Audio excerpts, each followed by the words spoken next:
थोड़ा सा आगे हमें आना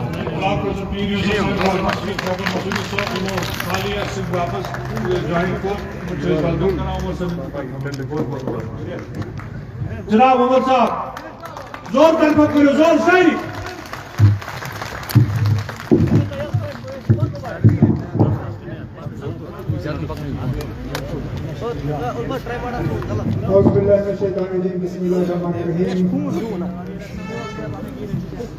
जनरल सेक्रेटरी जनाब अली मोहम्मद सागर साहब,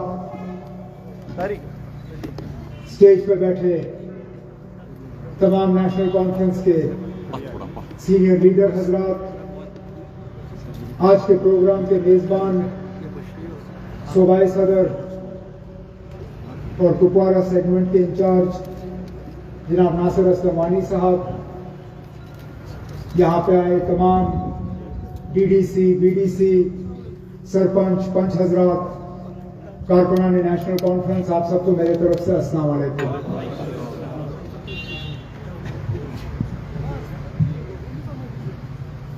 सबसे पहले तो मैं अपने साथी और आज के प्रोग्राम के ऑर्गेनाइजर जनाब नासिर असलम वानी साहब को इस प्रोग्राम की कामयाबी पर दिल की गहराइयों से मुबारकबाद पेश करना चाहता हूं। मेरे बड़े करीबी साथी हैं। जिस दिन से मैं सियासत में आया हूं, किसी ना किसी रोल में नासिर और मैंने एक साथ काम किया।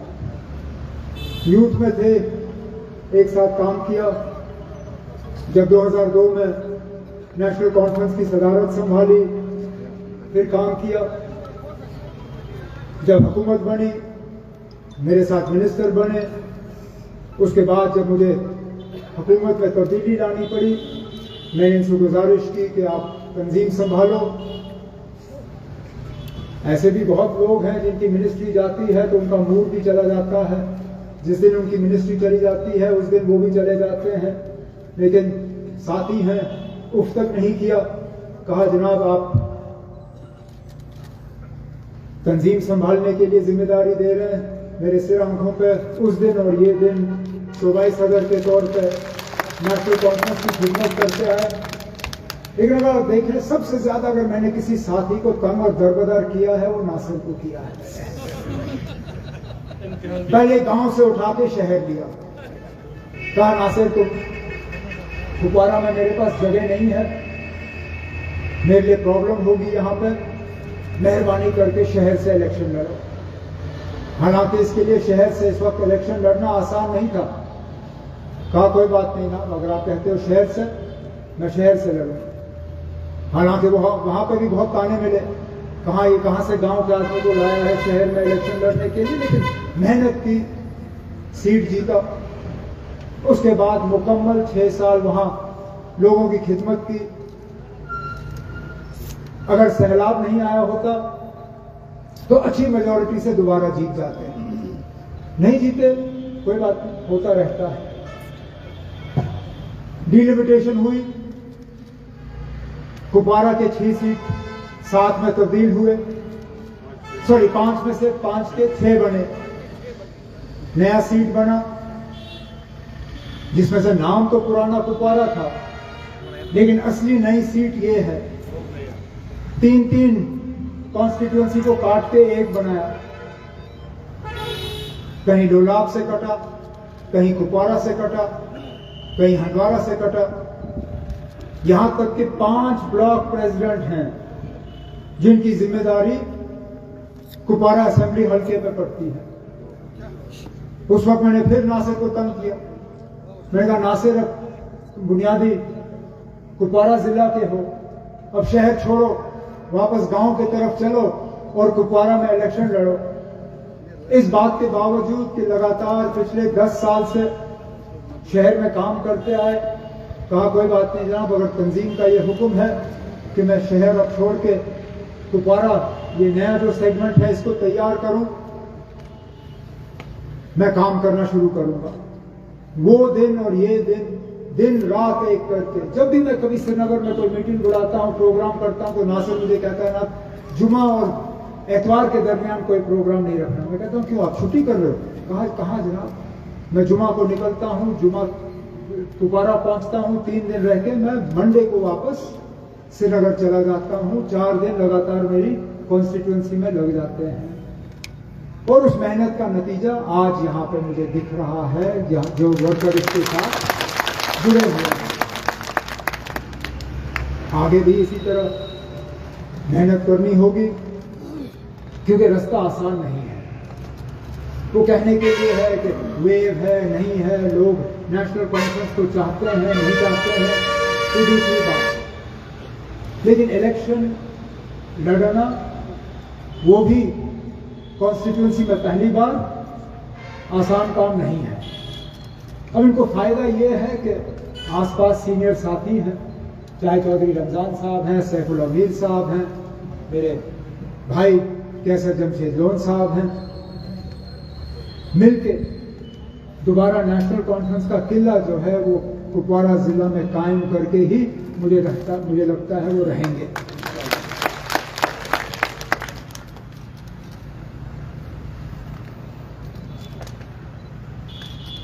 क्योंकि लड़ना हम नहीं है। आप देखें, कभी कभी अजीब लगता है और इंसान सोचने पर मजबूर हो जाता है कि आखिरकार सारे हमने नेशनल कॉन्फ्रेंस के खिलाफ क्यों? कुछ तो हम अब आदी हो गए हैं पिछले 2-3 सालों से, चाहे वो बीजेपी हो, चाहे बीजेपी की ए टीम हो, बी टीम हो, सी टीम हो, कभी कभार वो डी टीम बन जाती है, तो उनके तरफ से कोई दिन ऐसा नहीं होता जहां वो नेशनल कॉन्फ्रेंस के खिलाफ जो है ताबड़तोड़ हमले नहीं करते। लेकिन पिछले कुछ महीनों से, पता नहीं आपने आजमाया या नहीं, मैंने तो जरूर देखा कि जिन लोगों के साथ हमने 2019 के बाद दोस्ती बनाने की कोशिश की, उन लोगों ने भी हमें नहीं बख्शा। इस बात के बावजूद कि रिकॉर्ड गवाह है, अगर कहीं नेशनल कॉन्फ्रेंस के सदर या मेरे तरफ से उनकी तंजीम के खिलाफ कोई आवाज उठी हुई होगी, कहने के लिए कम नहीं है।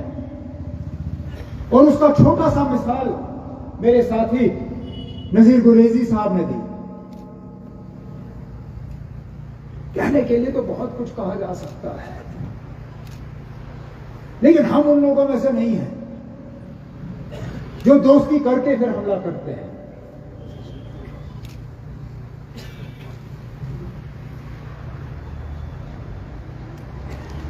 क्या मजबूरी है, क्या सोच के होता है, समझ में नहीं आता। लेकिन कोई बात नहीं, आज नहीं कल, कल नहीं परसों, कभी ना कभी तो इन बातों का जवाब जो है मुंह तोड़ तरीके से हम देना जो है शुरू कर लेंगे। फिलहाल हमने किया नहीं है, लेकिन ये बात देखने लायक है कि हमला हमारे ऊपर होता है पिछले दिनों, और तकरीर की तारीफ कहां से होती है?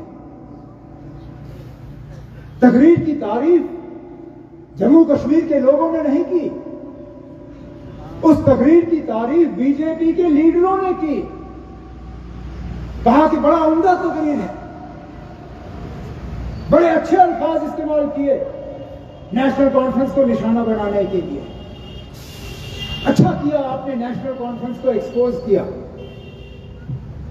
शायद इसी से पता चल जाता है कि आखिरकार ये सब नेशनल कॉन्फ्रेंस को निशाना बनाने पे क्यों लगे हुए हैं। कहीं ना कहीं घबराहट है, लेकिन हम डरने वाले लोग नहीं हैं।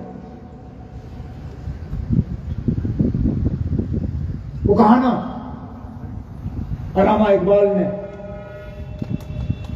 कुछ बात है कि हस्ती मिटती नहीं हमारी, सदियों रहा है दुश्मन दौरे ज़मां हमारा।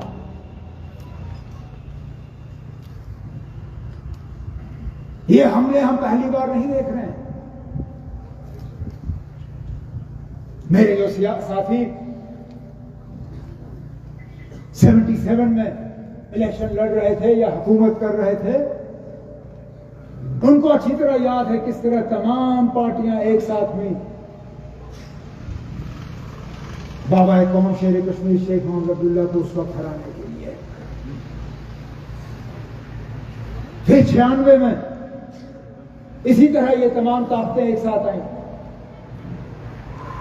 नेशनल कॉन्फ्रेंस को उस वक्त कमजोर करने के लिए। आज फिर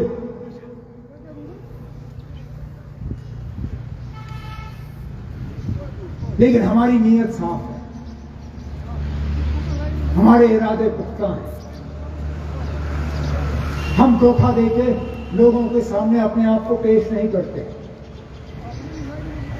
हम झूठे वादे नहीं करते, हम मैदान छोड़ के भागते नहीं हैं, हम लोगों को गुमराह भी नहीं करते। 370 की लड़ाई पे कई बार लोगों को गुमराह करने की कोशिश की गई, हमें भी उकसाने की कोशिश की गई। हमें उस वक्त कहा जाता था आप सड़कों पे क्यों नहीं उतरते हो? हमने कहा सड़कों पे उतरने से कुछ हासिल नहीं होगा, उल्टा यहां की नौजवान नस्ल और तबाह होगी। इनको बंदूक चलाने का बहाना चाहिए, नौजवान पुरान तरीके से बाहर आएंगे और वहां से ताकत का इस्तेमाल होगा। हम अपनी लड़ाई लड़ेंगे तो पुरान तरीके से लड़ेंगे, जमहूरी तरीके से लड़ेंगे, आईन का इस्तेमाल करेंगे। हमने अदालत के दरवाजे खटखटाए। आज कई सारे ऐसे लीडर हैं जो हमें निशाना बनाते हैं, जिन्होंने सुप्रीम कोर्ट में केस दाखिल करने से भी इनकार किया। आज वो किस मुंह से बात करते हैं? बहाना बनाते हैं कि उस वक्त वो बंद थे। अरे बंद तो हम सब भी थे। स्टेज पे कौन है यहां बैठा हुआ जो उस वक्त या तो जेल में नहीं था, या कहीं गेस्ट हाउस में नहीं था, या एमएलए हॉस्टल में नहीं था, या घर में बंद नहीं था? लेकिन उसके बावजूद हम सुप्रीम कोर्ट गए, हमने केस वहां डाला और अल्लाह के फजल से बेशक हमें 4.5 साल लगे, लेकिन सुनवाई हुई। और मुझे तसल्ली इस बात की है कि मुल्क के सबसे बेहतरीन वकीलों में अगर आप देखें तो जो 2 वकील वहां नेशनल कॉन्फ्रेंस के तरफ से लड़ रहे थे, उन वकीलों में वो 2 शामिल होंगे। पूरी हिस्ट्री हमने अदालत के सामने रखी। और जैसे चौधरी मोहम्मद रमजान साहब ने कहा, हमने अपने तरफ से कोई कसर बाकी नहीं रखी, बाकी अल्लाह ताला के हाथ में है। लेकिन हम पूरी उम्मीद हैं कि हमें सुप्रीम कोर्ट से इस मामले में इंसाफ मिलेगा ही मिलेगा, और हम उस फैसले का इंतजार कर रहे हैं। 5 या 6 दिसंबर से पहले हम उम्मीद कर रहे हैं कि फैसला सुनाया जाएगा, और हम दुआ करते हैं कि उस दरबार से हम इंसाफ लेके रहेंगे। लेकिन लड़ाई वहां पे खत्म नहीं होती, इंसाफ की लड़ाई वहां खत्म नहीं होगी, अपने हक की लड़ाई वहां खत्म नहीं होगी। जो तबाही और बर्बादी पिछले 5 साल से जम्मू कश्मीर में होती आई, उसका इलाज सिर्फ सुप्रीम कोर्ट में नहीं है, उसका काफी सारा इलाज जम्मू कश्मीर की हुकूमत को करना होगा। तभी तो ये बीजेपी वाले इलेक्शन नहीं करा रहे हैं। लोगों की नाराजगी का छोटा सा हिस्सा उन्होंने करगिल के इलेक्शन में देखा। 26 सीटों में बीजेपी ने सिर्फ 2 सीटें जीती। आज जम्मू कश्मीर का हाल यह है, आज अगर असेंबली इलेक्शन हुए, जम्मू कश्मीर में 90 सीटें हैं। मैं दावे से कहता हूं कि बीजेपी को 10 की सीटें नहीं आएंगी जम्मू कश्मीर में, पूरे जम्मू कश्मीर में। वो अगर अपनी बी टीम, सी टीम, डी टीम और हमारे ऊपर हमला करने वाले दोस्त भी उनके साथ जोड़े तो शायद 20-25 का नंबर भी वो पार नहीं करेंगे। इसलिए वो इलेक्शन नहीं कराने, क्योंकि वो जानते हैं कि तमाम चीजों का हम किताब खोलना शुरू करेंगे। जो काले कानून यहां लगे, जिनको इस्तेमाल किया गया, जिसके तहत यहां लोगों को टॉर्चर किया गया, जिसके तहत यहां मीडिया को दबाया गया, अखबार वालों के कलम तोड़े गए,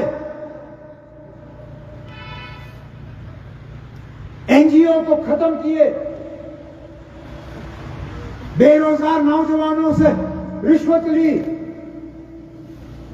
जो बड़े बड़े कंपनियां यहां काम कर रहे हैं उनसे रिश्वत लेने का जो इल्जाम लगा, ये सारा खुल जाएगा लोगों के सामने।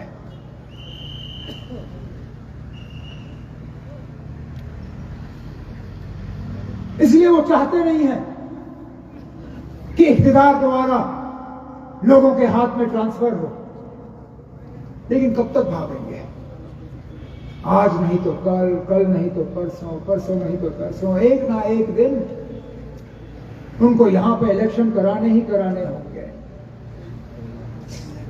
और मैं आप एक एक फर्द नेशनल कॉन्फ्रेंस के वर्कर को ये यकीन दिलाना चाहता हूं कि आपके दिलों की उम्मीदों के बराबर जो है यहां पे हुकूमत बनेगी और वो हुकूमत आपके लिए काम करेगी। काम करने में हमने कोई कसर बाकी नहीं रखी।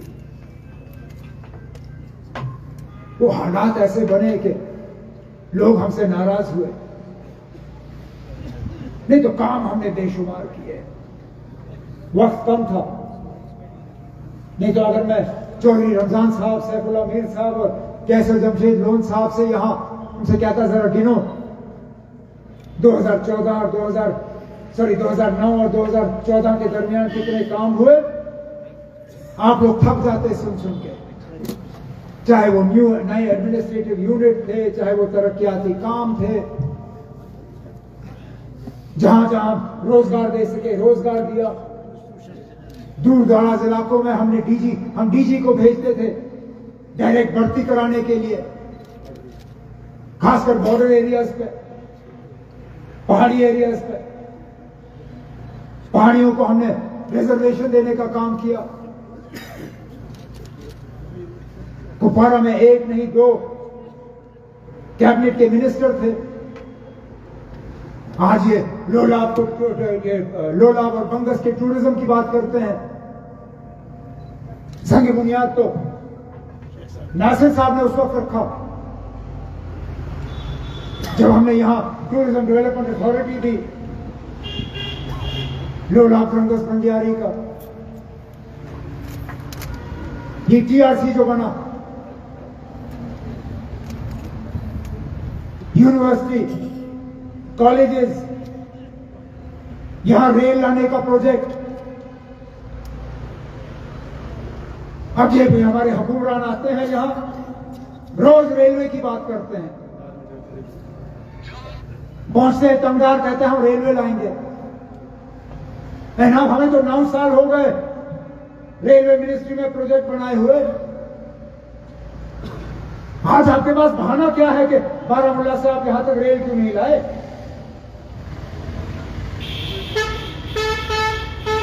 हमने तो प्रोजेक्ट रिपोर्ट तैयार किया था, आपसे तो सर्वे भी नहीं हुआ।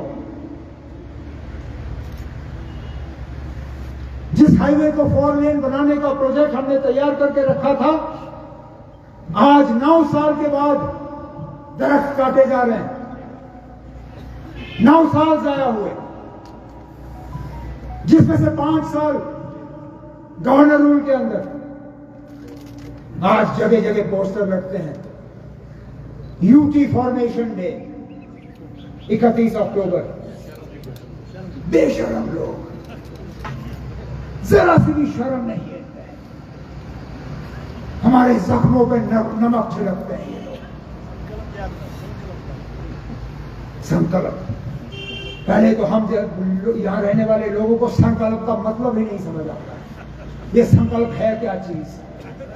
पहले हमारी जबान में बात करो, बटो ना, ये संकल्प उर्दू में तब्दील करके, कश्मीरी में तब्दील करके हमें समझाओ ये संकल्प है क्या चीज, फिर तुम्हारी यात्रा हम देखेंगे। 31 अक्टूबर यूटी फॉर्मेशन, क्या हमारी मर्जी से बना यूटी? क्या हमसे पूछ के बना यूटी? क्या इस यूटी में 10 पैसे का फायदा हमें हुआ?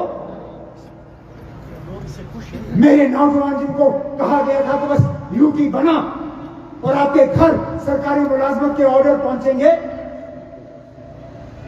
किस नौजवान के घर वो ऑर्डर पहुंचा, पूछे मुझे। हमारे अफसर, चाहे वो केएस के थे, चाहे आईपीएस के थे, चाहे आईएएस के थे, आज उन बेचारों का नामो निशान नहीं। ढूंढ ढूंढ के भी आपको हमारी जबान में बोलने वाला कोई अफसर नहीं मिलेगा। मजहब तो दूर की बात, आगे का क्या कसूर हमारा? जरा यूपी में ये करके दिखाओ, मैं भी मानूं। एक भी मुसलमान सीनियर अफसर नहीं। आपने सेक्रेटरी भी खाली कर दिए, पुलिस को भी लगभग खाली किया, जिलों को खाली किया।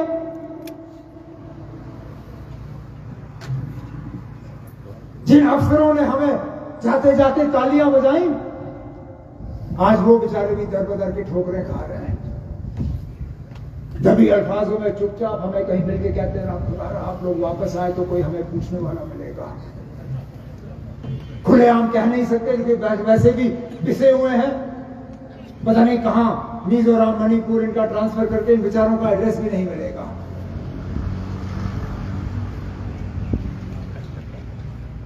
ये हाल किया जम्मू कश्मीर का इन्होंने। फिर कहते हैं 31 अक्टूबर। अरे 31 अक्टूबर से तो लद्दाख के लोग भी खुश नहीं है, यहां के लोग तो दूर की बात, हमसे ज्यादा तो जम्मू के लोग एहतजाज कर रहे हैं यूटी को लेके। कहीं टोल टैक्स, कहीं स्मार्ट मीटर। अरे समझ में नहीं आता ना ये मीटर। पहले तो कहा मीटर लगाओ, मीटर सबसे अच्छा है, लोगों ने मीटर लगाए। फिर कहा नहीं, अब हम डिजिटल मीटर लगाएंगे, ये नई टेक्नोलॉजी है, इससे लोगों को राहत मिलेगी। लोगों ने कहा ठीक है ना, निकालो पुराना मीटर, लगाओ डिजिटल मीटर। लगे डिजिटल मीटर, डिजिटल मीटर तो लगे हफ्ता नहीं हुआ, फिर आए अफसर, कहा नहीं जनाब अब ये डिजिटल मीटर हटाओ, अब हम स्मार्ट मीटर लगाएंगे।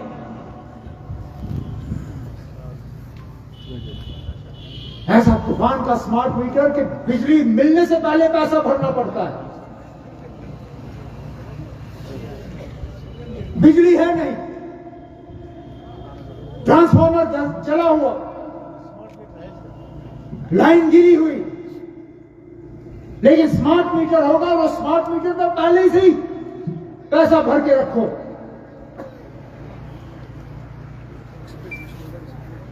कहते हैं हमने टैक्स की कमाई बढ़ाई, ये नहीं कहते हैं कि हमने गली गली शराब की दुकान खोली। जहां स्कूल होना चाहिए था, जहां कॉलेज होना चाहिए था, जहां दवाई की दुकान होनी चाहिए थी, जहां किताबों की दुकान होनी चाहिए थी, वहां शराब का दुकान खुला हुआ। फिर कहते हैं हमने टैक्स कमाया। हाँ अब कमाया आपने, क्या अब ये सब बेचोगे तो टैक्स ही कमाओगे। मुफ्त में नशा बांटते हैं ये। हमारी नौजवान नस्ल को तबाह कर रहे हैं ये पिछले 5-6 साल की बीमारी आ गई है यहां। पहले भी था लेकिन बहुत कम। आज हाल यह है कि शायद ही कोई घर इस बीमारी से आजाद है। हमें तो पहले लगता था कि हमारे बच्चे इसमें हैं, अब पता चलता है कि हमारी बेटियां भी इसमें फंस रही हैं और ये लोग तस से मस नहीं। फिर संकल्प इलेक्शन कराओ जनाब, संकल्प हम आपको दिखाएंगे।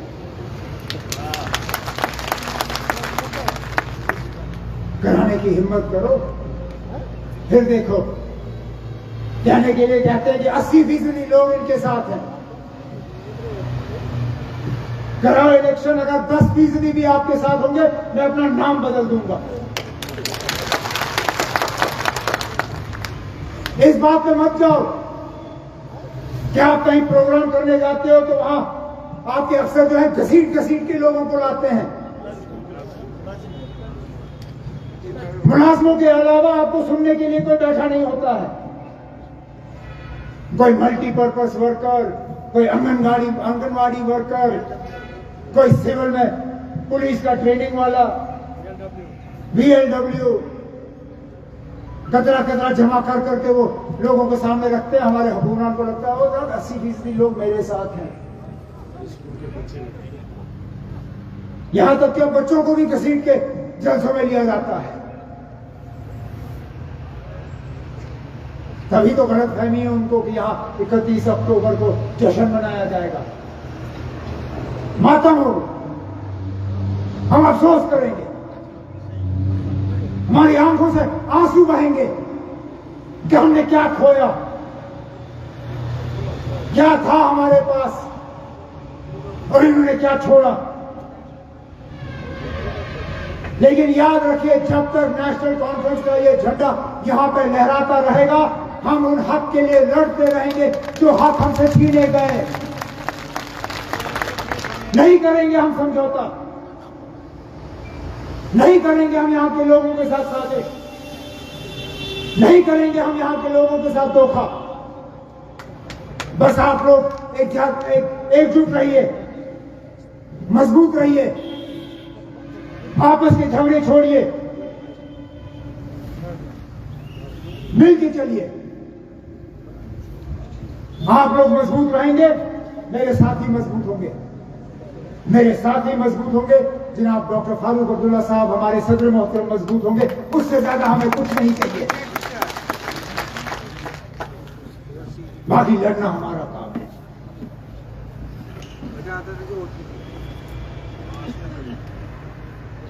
आपने बड़े सब्र से